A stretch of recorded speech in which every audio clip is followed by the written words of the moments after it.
Welcome back to Preparing for the Unexpected. We are broadcasting live from DRJ Orlando, spring 2024, at the Renaissance at SeaWorld. And I know I got the name of the hotel wrong again, but you know, You almost got it, Alex. I should have read it. Time and it is noisy in here. Very excited. We want to let everyone know this hour is brought to you by Preparis. Preparis is on a mission to bring continuity planning within reach for everyday businesses by delivering solutions that are easy to use, affordable to access, and as practical as they are powerful. Continuity planning software doesn't have to be complex. Preparis makes continuity planning achievable for all. And we want to welcome our first guest this hour from Preparis, Jeff Goldstein. Thank you very much. Great to be here. Welcome. Good to meet you. Thanks for joining us today. So let's get started and start talking to you. You've got all these notes here, so we're going to ask you questions that you don't have answers for. Terrific. That's what I was expecting. So, Jeff, tell us a little bit about yourself. All right. Well, first of all, at Preparis, I'm Vice President of Enterprise Sales and Global Partnerships. I've been with Preparis 3 years. Prior to that, I started my career in from a corporate perspective, working in consumer products with Nestle and Kraft Foods. And then my wife was actually an owner of and developed a recovery planner, which is another software product. So her and her father started the business, somehow roped me in. Was not part of my plan to go there, but they asked me to come over, and I started working there about 13 years ago. And then 3 years ago, Preparis purchased us, and I stayed on for the last 3 years. That's fantastic. So tell us a little bit about Preparis. So Preparis, we're a leader in the business continuity of small and medium-sized businesses. And to your point earlier, we want to make it available for all customers. We focus on three things, one being ease of use. People are looking for simplicity in today's business continuity world. There's a lot of complex products out there, but we want to make sure it's easy to use because we know in the enterprise now, more and more people are getting involved with the software. So we want to make sure that everybody can use it. Number two, we wanted to have a suite solution so people can leverage each different piece, predicated on what their needs are. And then, we focus a little bit on specific vertical markets, looking at regulatory around finance, insurance, as well as professional services. Yeah, I think that ease of use is so important. It's something that a lot of vendors miss because as a practitioner, a vendor comes in and says, all right, well, we're going to have an 18-month implementation and you need 3 full-time headcount to run the software. And I'm like, I don't have 3 full-time headcount, period. Right. Let alone 3 for the software. So that ease of use, like a tool, is supposed to make your job easier. Yeah, so I couldn't agree more. And, having been in this space a while, I've seen that over the years where it's getting more and more complex versus getting more simple at times. So the idea of having a product that can be easy to use, where you can get other people involved, because frankly, in the business content world of today, you want to get more people involved because you want to make it cultural. And in a lot of cases, if you're only having a few people involved, it stays within that particular group. And a lot of people don't know, why am I doing a business impact analysis? Why are you having me fill this information out? And then when they get it to fill out, it's so complex. They're like, something else to add to my job. But if you make it simple, you make it easy, and you educate them on it, it becomes a real simple part of their process, and it allows it to be built within the culture of an organization. So how did you not fall into that trap then?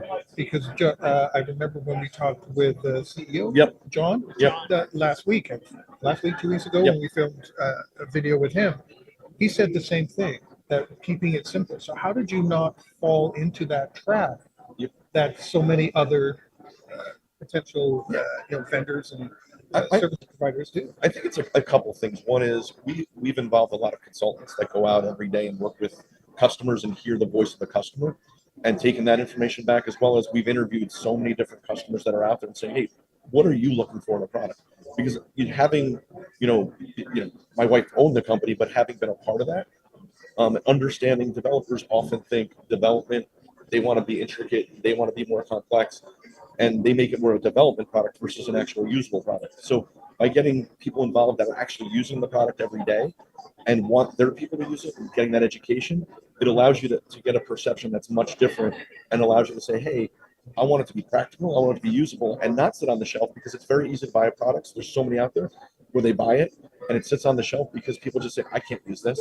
And you want something to be effective. So I think it's really getting the voice of the customer, voice of who's using that product, and then having a more simplistic design in mind that every user can just click and use. And we're very big on creation wizards, and it doesn't take a lot of training up to a point that where you're spending hours and hours of getting people involved, and they can't use it. So you were telling us before we went on the air that you spoke yesterday. Yep. So what did you speak about? It was called Using Testing and Exercising for Effective Incident Response. Fantastic title. And I want everyone to know he had to read that off. Well, I would not remember that. I probably have 5 or 6 of them. The words done, and then the rest I don't remember.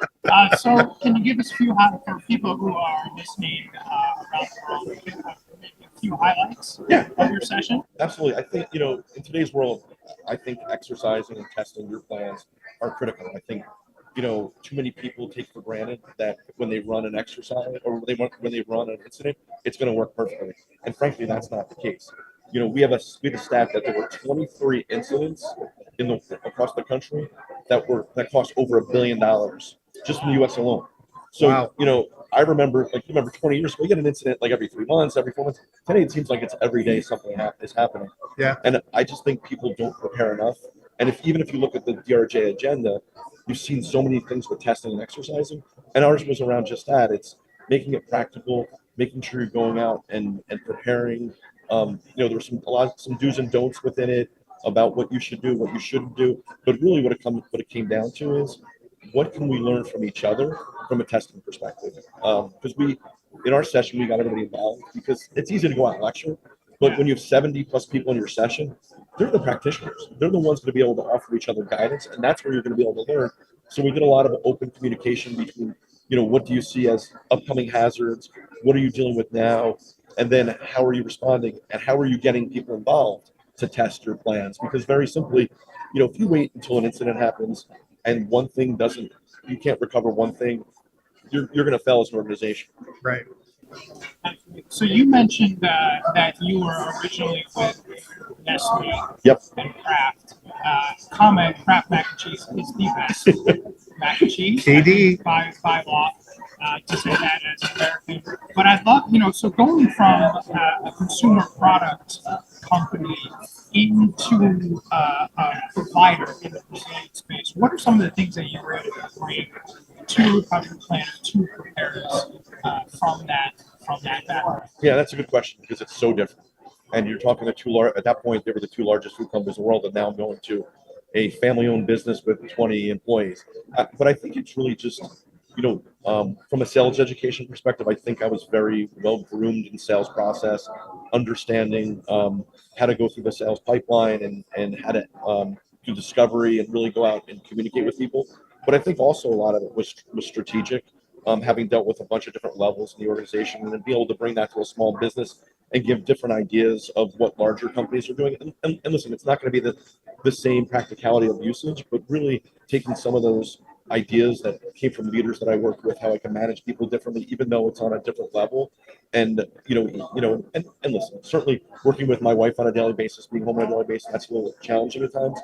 But she and her father and mother, who also worked for the company, were very willing to listen to different ideas, because frankly, as you're in business for 10 years before somebody like me came in, you think everything you're doing might be right, and then somebody comes in with some different ideas. They were very willing to listen to some of those things and be able to add those to the processes of what they did to make the company grow. I want to circle back to the exercising and testing. How does Preparis actually help with that? Yep. Because you did mention that it is a key topic right now, even here, right now at this conference. So how does Preparis help clients with that? Yeah. So within the product, it's a suite. So we have a number of different modules, but one of the key modules that we have is exercising, where you can actually exercise your plan. So within the software, you're able to build your plan out. And it doesn't sit there as a static document, the old binder on the shelf, or it just sits there in SharePoint. What it does is it gives you the opportunity to practice your exercise. You can run a tabletop or an exercise right through the software, check off what you're going through as you're going through, take notes, provide all the information. And then if you miss a recovery time, you can learn from that. So once that test is over, you can go back and fix what's broken or what's not working. And then when you actually have that incident, which you can actually do through the software as well, it allows you to really correct those mistakes. And I still think there's so many organizations out there, that need to make sure they're testing their documents and testing different pieces of that plan, because it's the only way when something happens, it's going to be, you're going to recover well. Yeah, that's so important. I was working with an organization last month, and the software tool that they use, it's basically just a document repository.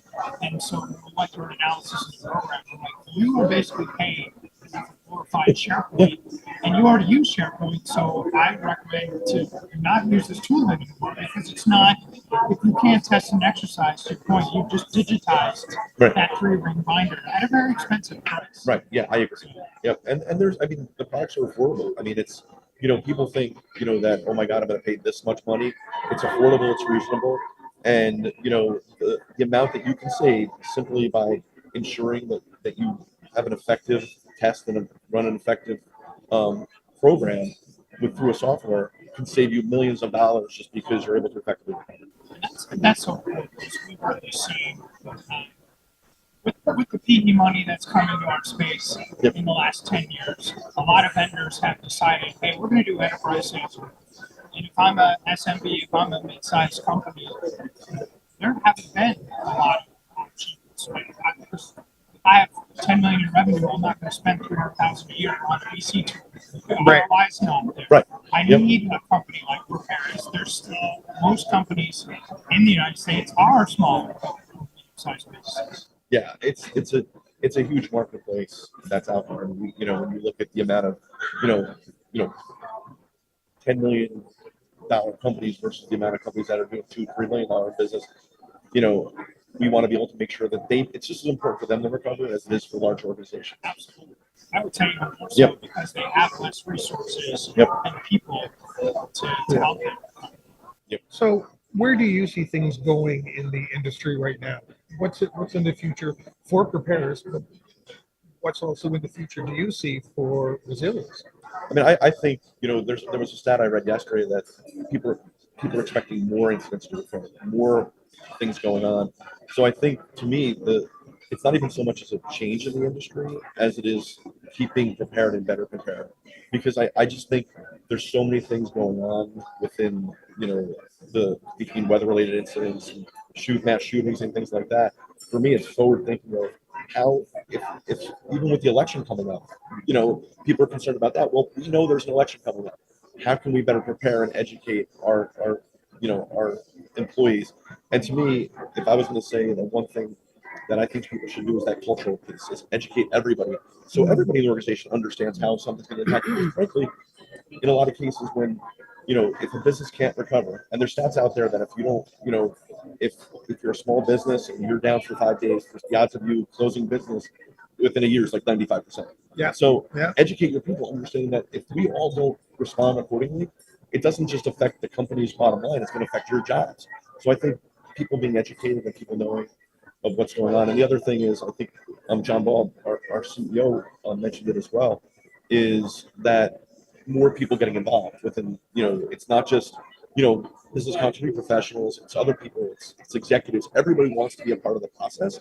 And if they do, you want a simplified solution so that everybody can touch it versus I got to do what to understand what's going on in the software, So I think that's critical. Yeah, absolutely. It doesn't matter what industry.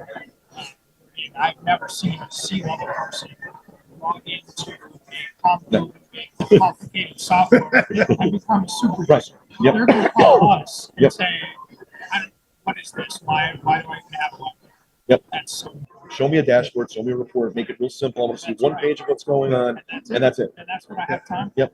Right. Where are we? What decisions do you need from me right now? Because they're already their plates are already full. Right. Absolutely right. Yep. So do you think that's part of the problem too, is that a lot of organizations don't include everybody in their planning and their testing and exercising and all the other pieces? It's the business continuity person always trying to impress the management or address a compliance report or something else. But it could be the person that they actually need is sitting beside them because the person they think they have isn't available. Yeah, I think it's that education side. and letting everybody listen. Everybody's busy in their positions and their jobs and their existing roles. You know, the problem is people view when a manager gets a BIA pushed down to them like something else to do. But again, you make it simple and easy to use, and you know, people think when they're doing the BIA, it's rating their level of importance. Like if I say I don't need to recover in 24 hours, right? Yeah, everything's important. Yeah. Yeah, Right, exactly. I mean, listen, I'm a salesperson, so I know on the scheme of a BIA, my overall importance is probably not that.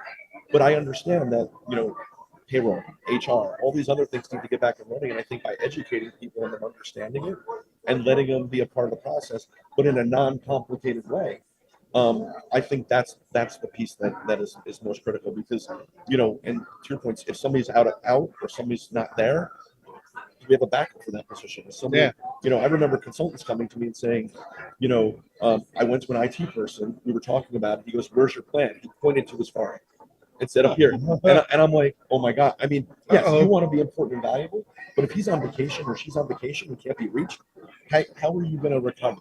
And exactly. So I think those, and that still exists. And that happened like a year ago. So these pieces that people need to be educated and understand the why behind the what is really critical. So, John, if people want to learn more about Preparis or connect with you, what's Best place is the website is at preparis.com. There's a lot of good information out there, not just on the company itself, but also there's tabletop exercises that people can download for free and things like that. Because we want to, you know, we want to be able to educate people. We understand not everybody can purchase the software; they might not have budgets, but we still want to put that that material out there so that people can leverage it.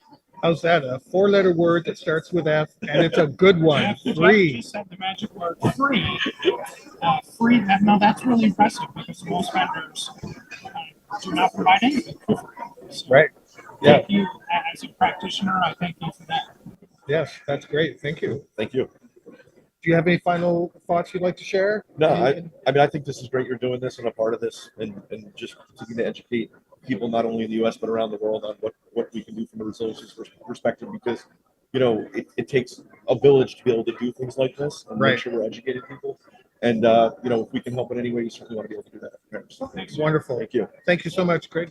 Thank you. Jeff, to meet you. It's wonderful to see you and be a part. Thanks.